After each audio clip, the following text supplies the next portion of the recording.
opinião. Sobre o Flamengo, cara, torcedor, o Flamengo, muita gente fala, o Flamengo começou a existir desde 2019. Cara, o torcedor raiz do Flamengo, de geral, né, que comprava ingresso na banca de jornal, pagava R$1 na antiga geral, isso do Flamengo nunca vai desacreditar. Eu concordo com a Letícia e com o Fernando, a gente fica chateado porque era uma possibilidade grande de você diminuir a vantagem.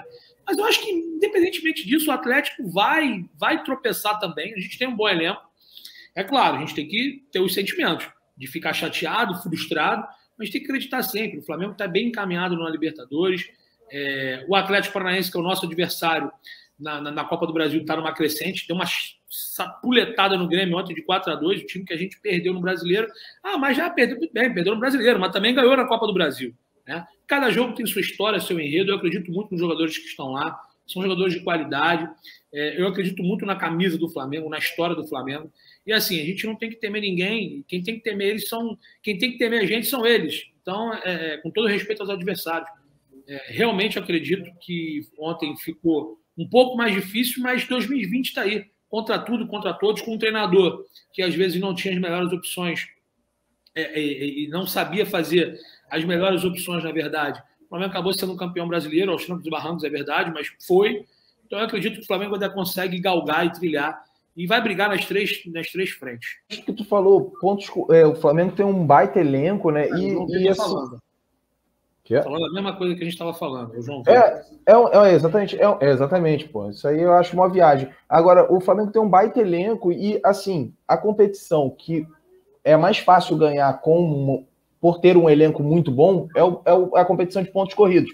Porque o mata-mata, tudo pode acontecer. Pode um cara ser expulso no início do jogo e botar tudo a perder numa partida. O mata-mata é a regularidade ali. Você vai tropeçar um jogo ou outro e tal, mas você tendo o melhor elenco, a prova disso é que a gente foi campeão ano passado, 2020, não jogando isso tudo. Isso por quê? Porque a gente tinha um baita time, um melhor time, e a gente priorizou ali, e a gente caiu cedo nos mata-matas e não teve essa dúvida de poupar ou não. Mas o mata-mata é um campeonato que te dá a certeza que se você tiver o melhor elenco e jogar sério, jogar completinho, você tem muita chance de bater campeão. E é isso. O mata-mata você já não tem essa certeza. Não existe isso, vou priorizar as Copas. Não existe, porque você vai priorizar e você corre o risco de se arrasar num jogo, num lance. O Rodrigo Caio foi expulso naquele lance lá contra o Racing no ano passado e a gente caiu fora para um time ridículo que era do Racing. Sai o gol no lance que ele é expulso, né? Exatamente. Sai o gol no lance na falta que ele faz. E assim, o Flamengo jogou muito melhor aquele jogo contra o Racing, era para ter ganho com 10. O Flamengo com 10 meteu pressão em cima do Racing, conseguiu um empate, levou para os pênaltis.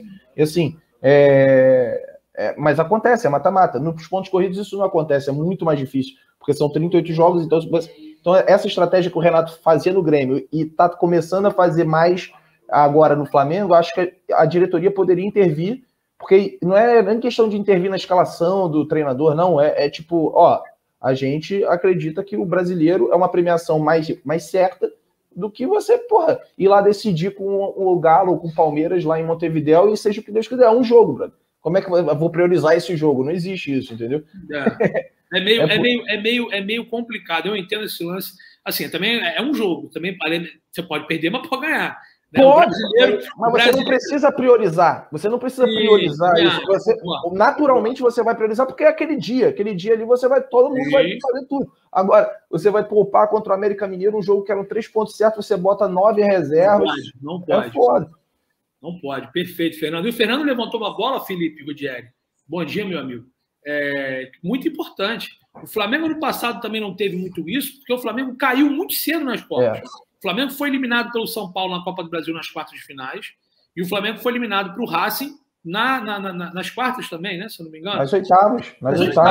O Flamengo foi eliminado precocemente nas fases eliminatórias, nos mata-matas, nas competições simultâneas ao brasileiro. Então, isso também potencializa o Flamengo realmente só focar no brasileiro, e o Flamengo acabou dando aquele sprint final e conseguiu o título.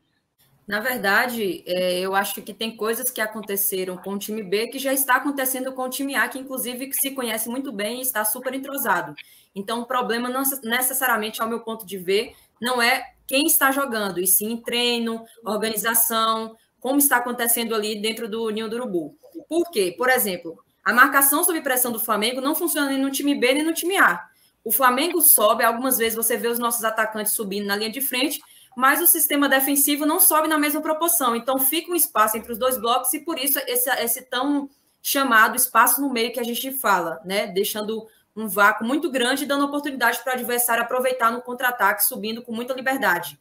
Então esse é um problema que acontece dos dois lados. Mas o que acontece? Quando um Renato, ele só deixa de titular, basicamente, o Ilharão e o Bruno Henrique, né? Porque os demais não são. O Léo Pereira era até titular algum tempo atrás, mas aí o Davi Luiz chegou e provavelmente ele é o titular, com certeza, junto com o Rodrigo Caio. Você só tem o Arão e o Bruno Henrique do elenco dos 11 que a gente conhece.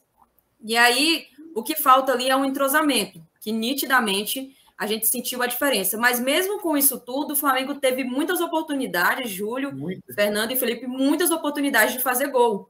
Só que por displicência, preciosismo demais, falta de objetividade, acabou comprometendo uma vitória que parecia ser fácil. Por quê? O América Mineiro estava totalmente desorganizado no seu sistema defensivo, oferecia muitos espaços para o Flamengo, mas a gente não soube aproveitar da devida forma. Se soubesse aproveitar da forma como a gente está falando e viu os gols perdidos, provavelmente não estaríamos tão chateados com esse empate do final de semana.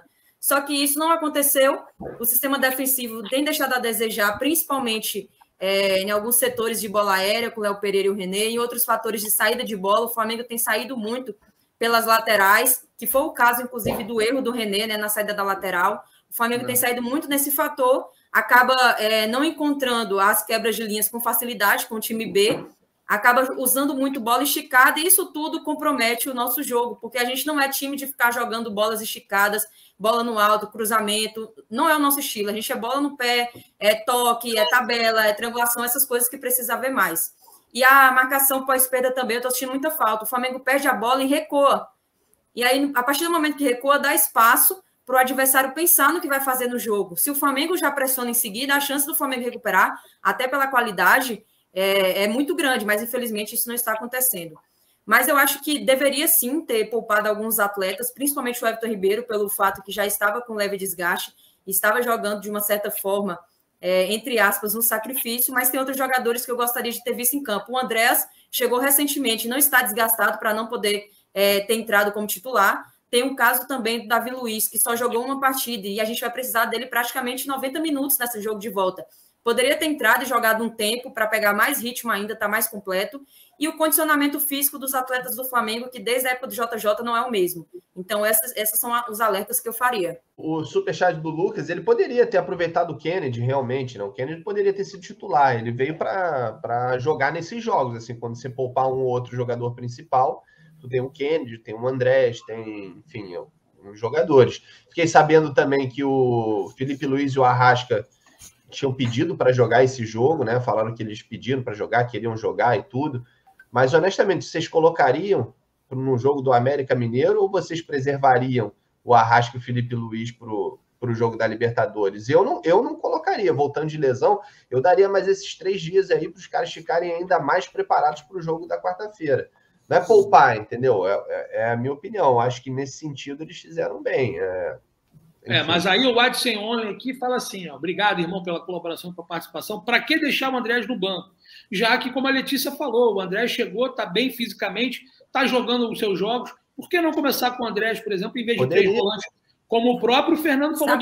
Sabe o que é mais complicado, Júlio? Por exemplo, para mim, já é bem evidente, não é de hoje, desde 2019, que o meio de campo não funciona sem Arrascaeta e sem Everton Ribeiro.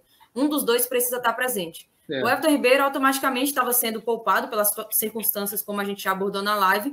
Então, o Arrascaeta precisaria, em teoria, estar na partida. E ele, inclusive, pediu para jogar. Se um jogador chega para você, Felipe, mesmo você sendo técnico, e pede para jogar, você não vai colocar um cara cérebro 30 minutos, pelo menos, dos 2 tempos, eu colocaria. Não colocaria a partida toda, mas colocaria um tempo, e eu tenho certeza que, pelo espaço que tinha no meio de campo, a gente resolveria e faria os gols e tiraria ele em seguida. Outra situação é, já que não tinha o Arrascaeta e o Everton Ribeiro, por que não colocar o Andrés nessa função? Aí ele fala que não quer improvisar o Andrés, que ele prefere segundo volante, mas improvisam o Thiago Maia, que é nem segundo volante, ainda é primeiro. Então, olha que confusão essas ideias. É incoerência. É isso que a galera está preocupada, porque ele não pode botar o Andrés, que é meia, mas que joga de segundo homem, porque ele não quer improvisar. Mas pode botar o Thiago Maia, que é volante de meia. ao invés de repente colocar o Diego. Aí ele atua com 3 volantes contra o América. E ainda enquanto com o que o Fernando falou, o Ronaldo Mor, Fernando, fala assim: bom dia, galera. Vocês acham necessário esse desespero e desqualificação no trabalho do Renato? Ninguém aqui da bancada está desqualificando, tá? O pessoal realmente do chat está pistola com ele. E de jogadores como o René, às vésperas de 2 semifinais e com tanto brasileiro por vir, criar crise ajuda em quê? O Ronaldo está perguntando, Fernando. O Fernando concorda, acho que de repente é o momento de analisar que foi uma semana ruim, mas de dar apoio para esses jogadores que estão lá, assim como o Isla, o René. E daí, enquanto com o que o Felipe perguntou, você, se tivesse condições de levar o Arrasca para essa partida, nem que começasse 45 minutos ou que encerrasse a participação do Flamengo entrando com 20 minutos finais, você levaria o Arrasca se tivesse condições para isso? Com certeza. Pelo que falaram, o Arrasca pediu para jogar, né? Isso não dá para entender. E o mais bizarro para mim é nessa... Né, e eu sou zero do time que tá fora Renato Gaúcho e tal, mas assim, o mais bizarro é que assim, o Diego já jogou na função adiantada a vida inteira. Então, assim, se fosse para jogar algum dos 3 na linha de frente, ali, perto dos atacantes, teria que ser o Diego e não o Thiago Maia, né? Tipo, então eu realmente não entendi essa disposição que o Renato botou. Isso aí eu achei que ele mandou bem mal mesmo. E sobre o René, cara, assim, é difícil tu falar pro torcedor não reclamar do René depois do lance que foi o gol, porque foi bizarro mesmo. Tipo assim, o cara tem que ser criticado. Eu acho que quando você faz uma merda no seu trabalho, você é chamado a atenção. E assim, ele joga no Flamengo, ele ganha um salário proporcional ao que um jogador do Flamengo recebe, e a cobrança é proporcional também, entendeu? Ele fez um lance juvenil ali, e depois ainda no cruzamento era ele que estava marcando. Assim, o lance do gol, especificamente, acontece, entendeu? O cara cruzou, o cara era mais alto que ele, ganhou na cabeça, beleza. Agora, o lance que antecede, que ele não dá um bicão para frente ali, ele perde a bola toscamente pro Ribamar, se não me engano, é bizarro, entendeu? Então, assim, ele vai ser criticado, é óbvio, não tem como você esperar que a torcida do Flamengo vai ver aquele lance bizarro e não vai criticar ele. Eu acho que isso não é nem criar crise, não. Eu acho que, pelas fotos que eu vi no avião, acho que ele tá até bem, tá sorrindo lá no avião e tal, com a galera, indo para Guayaquil. Eu acho que é esperado, ele espera que vai, ele sabe o que ele fez. O René é um cara que eu acho que ele tem muito caráter, ele é muito correto, assim, não é um cara que fez isso de sacanagem, tá ligado? Ele fez isso porque ele errou, porque ele tem as limitações técnicas dele, mas principalmente porque ele errou, ele calculou errado ali o tempo da jogada. E o Renato quis dar moral para ele, né? Tem um lance da hierarquia. Agora, para mim, o Renato errou num sentido. Acho que o Ramon é o futuro aí, né, da lateral. Se o Felipe Luiz sair hoje, o Flamengo vai ao mercado para contratar, porque o René não vai ser titular. Não tem condição do René ser titular. Então, e o que o Adson Only coloca aqui no chat, então você vai meio que de acordo com ele, o Felipe. Ele coloca assim: se René já deu, para que contratou o Kennedy? O Renato não quer esse campeonato, ele gosta de Copas. O René já deu realmente? Você começa a pensar. Eu acho também. Deixa eu só complementar para a Lelê falar aí que está engatilhada. Mas a minha teoria que eu acho que o Renato errou.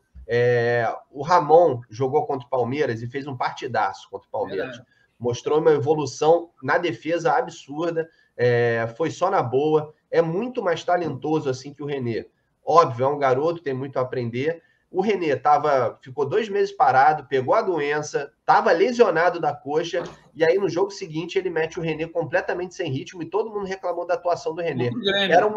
Era uma oportunidade de ouro que o Renato tinha, da gente ganhar um grande lateral esquerdo ali e dar uma sequência para o Ramon, cara.